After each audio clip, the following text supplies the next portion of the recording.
So this week, we've been talking about how some sounds in music are high, while others are low.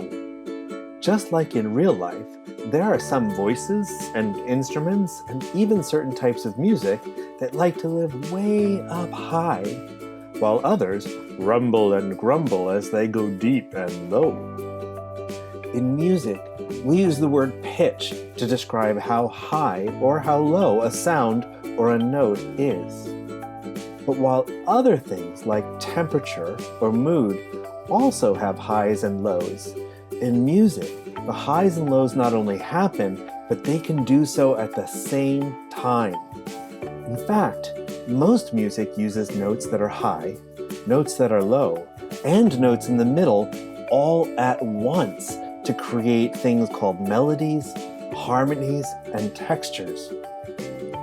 When pitches are working together like this, the low notes typically have one job, usually to anchor the harmony, while the high notes have another, which is usually to showcase the melody. And wouldn't you know, animals use high and low sounds in just the same way, to do certain jobs or communicate certain things. Here to tell us more is our friend Lucas Marin from the Hood Canal Salmon Center.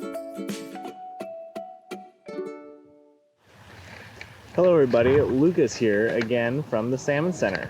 Hope you are all doing well. Today we're talking about high and low sounds in the Puget Sound. Sound in the ocean environment is extremely important.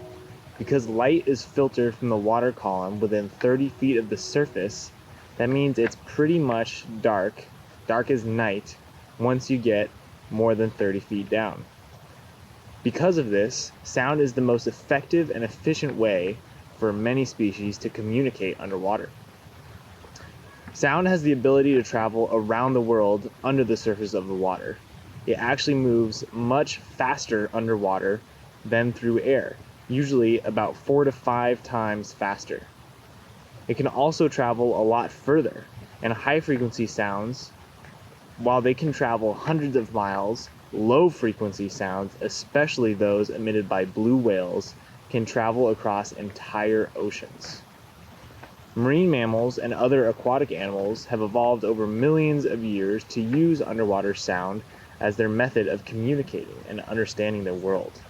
It helps them breed, find food, keep their families together, and avoid predators.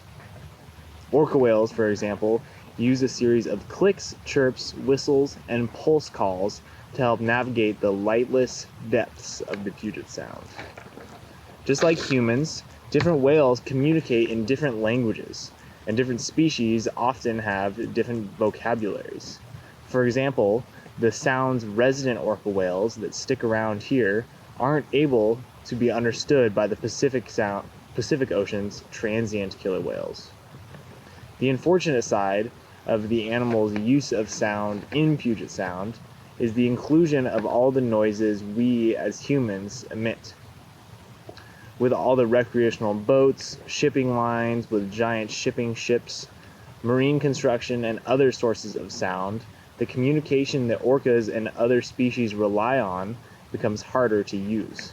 This makes it more difficult to find food, communicate with their family pods, and navigate throughout Puget Sound. Because of this, Washington State is actually one of the first states in the U.S. to recognize noise pollution in its laws, creating rules for companies or groups who make a lot of noise in Puget Sound. However, it takes time to lower sound emissions and lessen their impacts on orcas and other species, but we're working towards that. On the flip side, if you're looking to find some peace and quiet from our human noises and to be surrounded by natural sounds, I recommend you take a walk into the Hoh River Trail in the Hoh Rainforest out on the corner of the Olympic Peninsula. There you can actually find what's been recorded as the quietest place in the lower 48 states. Sounds pretty nice to me. Sound and noise is something we as humans must always be aware of, because as we expand our populations throughout the world, the high and low noises we emit every day will begin to interfere with wildlife around us. So as long as we're cognizant and we keep an ear out, we can reduce those effects on wild animals. I hope you guys have a good rest of your week. Thanks. See you soon.